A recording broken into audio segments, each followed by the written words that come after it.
Como está? Como foi a sua semana? Estamos juntos mais uma vez e vamos estudar a Bíblia, a Palavra de Deus.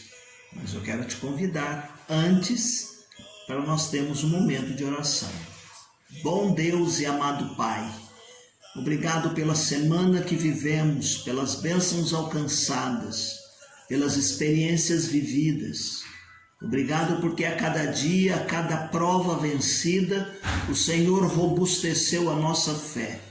E nós queremos te agradecer e glorificar o teu nome, orando em nome de Jesus. Amém. Muito bem, meus queridos, nós estamos hoje completando o estudo que estamos fazendo na carta escrita por Pedro, a sua primeira carta. E o tema que nós temos ressaltado aqui é as obrigações da graça. E o texto enfatizado é 1 Pedro, capítulo 1, o verso 3, e o capítulo 5, o verso de número 12. Bendito seja o Deus e Pai de nosso Senhor Jesus Cristo, que segundo a sua grande misericórdia nos regenerou para uma vida viva esperança, pela ressurreição de Jesus Cristo entre os mortos, exortando e testificando que esta é a verdadeira graça de Deus, nela permanecer. Nós já tivemos 2 encontros anteriores e hoje nós vamos aplicar a mensagem de Pedro à igreja hoje.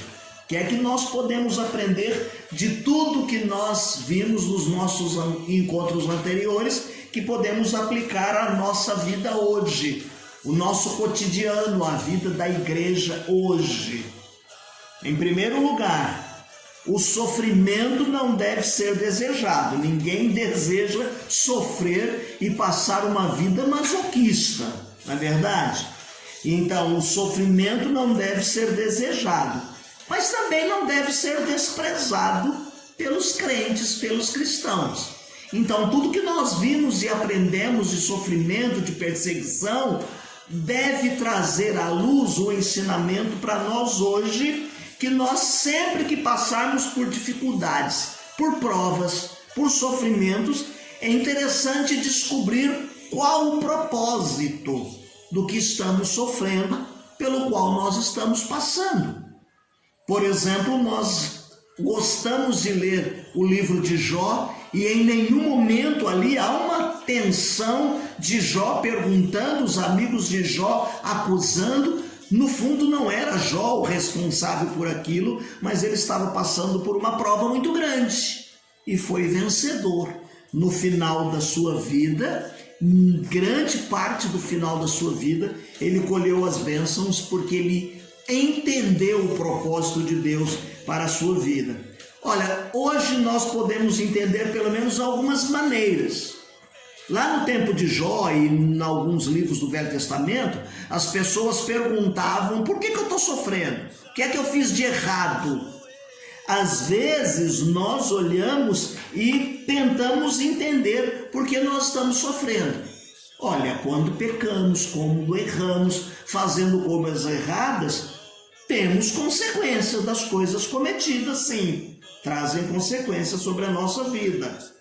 Ou então, quando nós não estamos sofrendo as consequências de erro ou fatos acontecidos conosco, pode ser algum caos que esteja acontecendo no mundo.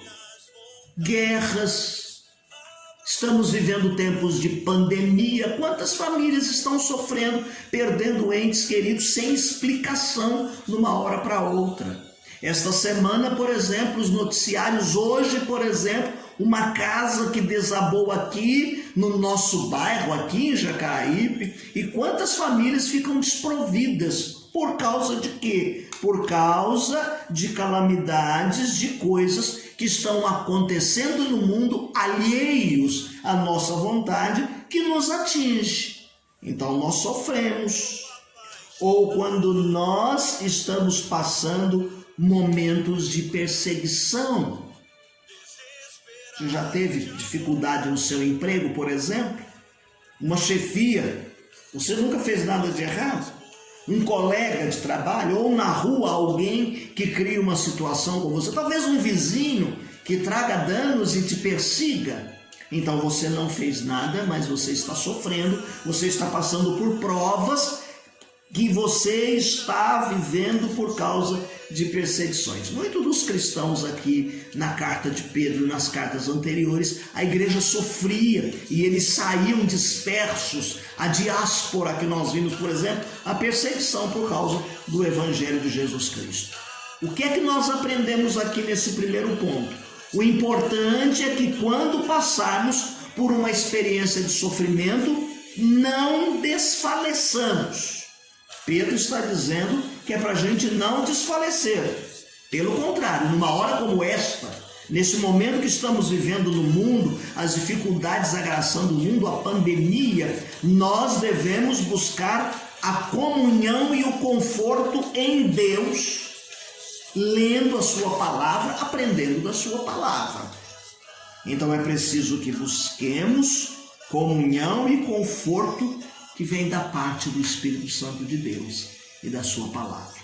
A segunda lição que a gente tira, estudando a primeira carta escrita por Pedro, é que a nossa participação futura na glória de Cristo deve fazer com que sejamos cada vez mais, comprometidos com o reino de Deus. Comprometidos com o reino de Deus. Nós vivemos uma tensão muito grande. Aquilo que nós já aprendemos, aquilo que nós estamos vivendo sobre Jesus, vivenciando, e aquilo que é promessa de Deus para o futuro, que não devemos perder de vista o foco e não desfalecer em nenhum momento. Contemplar o que vem pelo futuro, viver uma vida de esperança, de expectativa, mas em nenhum momento deixarmos que esta tensão desse tempo presente possa nos levar a perder o compromisso que temos com o reino de Deus. Aquele reino estabelecido pelo nosso Senhor e Salvador Jesus Cristo. Ele, quando esteve nesse mundo, ele diz: a vós é dado o reino de Deus. E esta promessa deve motivar a nossa vida. Esta promessa deve fazer com que nos entreguemos mais, que haja uma entrega maior da nossa vida na promoção do reino de Deus, na pregação da palavra de Deus, que nossas vidas sejam um instrumento vivo na promoção deste reino.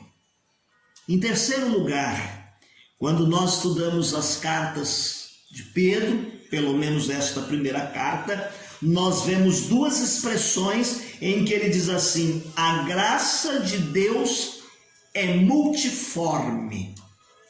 Tem várias formas, formatos.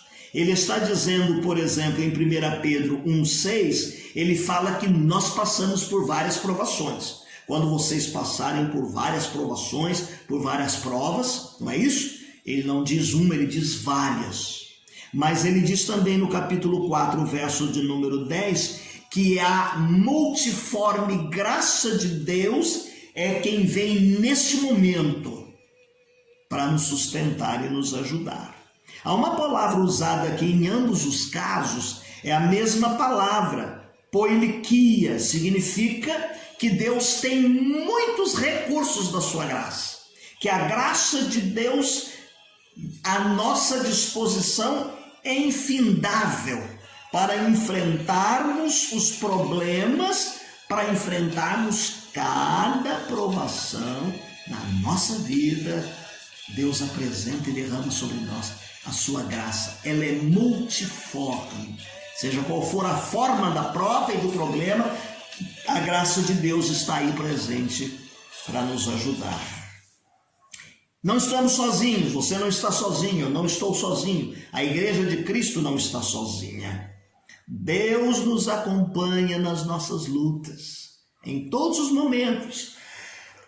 Ele tem essa provisão de graça para nós. Provisão aqui você lembra da nossa despensa, onde nós colocávamos as compras do mês. Então essa dispensa da graça de Deus vem sobre nós, e esse amor maior de Deus, cada dia na nossa vida, diz e faz coisas que nós jamais poderíamos imaginar ou pensar. Em quarto lugar, quando nós estudamos a primeira carta de Pedro e queremos aplicar a nossa vida hoje, nós aprendemos que precisamos ler com avidez a palavra de Deus. Ele usa aqui uma expressão, irmãos, dizendo que devemos desejar como meninos recém-nascidos. Quando nasce uma criança, a mãe leva o seio para aquela criança e ela, de forma muito ávida, encontra logo e ela suga ali o que ela precisa para a sua sobrevivência. Dizem que o primeiro é o colostro, depois vem o leite, uma série de coisas, mas essa criança vai, quando ter fome, vai chorar, vai gritar e a mãe vai entender o tipo de choro. Se é o choro da dor do ouvido, se é o choro da fome, se é o choro por um desconforto, mas a mãe perceberá que o choro do alimento e vai dar de comer a esse recém-nascido. Pedro usa essa figura dizendo assim: como bebês recém-nascidos, vocês busquem e desejam se alimentar da palavra de Deus, da Bíblia Sagrada, dos ensinamentos de Deus. Com que intensidade? Com avidez, ele usa aqui. Gulosamente. Vá à fonte, a Bíblia, a palavra, se alimentar, meus queridos. E então nós teremos condições de enfrentarmos muitos problemas, porque a Bíblia, a palavra de Deus, é para nós um manual. Como Pedro diz, nós estamos nesse mundo como peregrinos e forasteiros. Então nós é que estamos vivendo nesta vida uma vida de peregrinação, estamos demandando para o céu que encontremos e caminhemos no caminho que é Jesus, mas que a indicação seja por andarmos por carreiras direitas, por veredas planas, por vencermos os percalços, por tirarmos os atropeços, as pedras do caminho e possamos viver com avidez, fome da palavra. A Bíblia diz que virá um tempo em que as pessoas não terão fome de pão, mas fome da palavra de Deus, do alimento espiritual. Então que nós possamos encontrar todas estas coisas neste ensinamento maravilhoso. Lembrando, como disse Pedro, que o sofrimento tem o efeito de nos identificar com Cristo. Lembramos que a nossa vida é breve e então nós precisamos olhar para Deus como Pai e vivermos uma vida como filhos de Deus, como o Pai nos orienta. Imitando o Pai, tendo uma vida de esperança. Um dia os discípulos chegaram para Jesus, pediram para Jesus: ensina-nos a orar. E num outro momento eles disseram: Senhor, aumenta a nossa fé, que a nossa fé seja aumentada. É preciso, meus queridos irmãos, que no desenvolvimento da nossa vida, nós aprendemos que a provação não vai fazer de hoje para amanhã, do dia para a noite, alguém que seja um herói da fé. Pelo contrário, nós vamos perseverando, vamos ficando firmes, vamos nos alimentando da palavra, vamos andando diante dos olhos de Deus e vamos vivendo cada dia melhores. Que sejamos, como disse Pedro, essa geração eleita, que vivamos como sacerdócio real, nação santa, povo adquirido pelo sangue precioso de Jesus Cristo. Que nós possamos em todos os instantes nos sujeitarmos ao Senhor. E como Pedro ensinou também, para que os crentes daquele tempo honrassem a todos, amassem com a fraternidade, temessem a Deus, mas que honrassem o Rei. Que Deus possa nos ensinar através desta carta, administrarmos os dons que Deus nos deu, para que possamos viver de acordo com a palavra de Deus e administrarmos para que Deus seja glorificado na nossa vida. Que nós possamos nunca nos esquecer que estamos nesse mundo de passagem, que as coisas do presente não são para comparar com a glória que em nós há de ser reveladas. Amém, meus queridos? Que esta multiforme graça de Deus seja grande e incessante sobre a nossa vida. Graça, que maravilhosa a graça de Jesus. É incomparável e sem fim. É maravilhosa, é tão grandiosa, é suficiente para mim. Que você possa ler a leitura diária no final dessa transmissão, não deixar de fazer as leituras dos textos diariamente e que Deus te conceda uma semana feliz, abençoada, com a multiforme graça de Deus. Amém.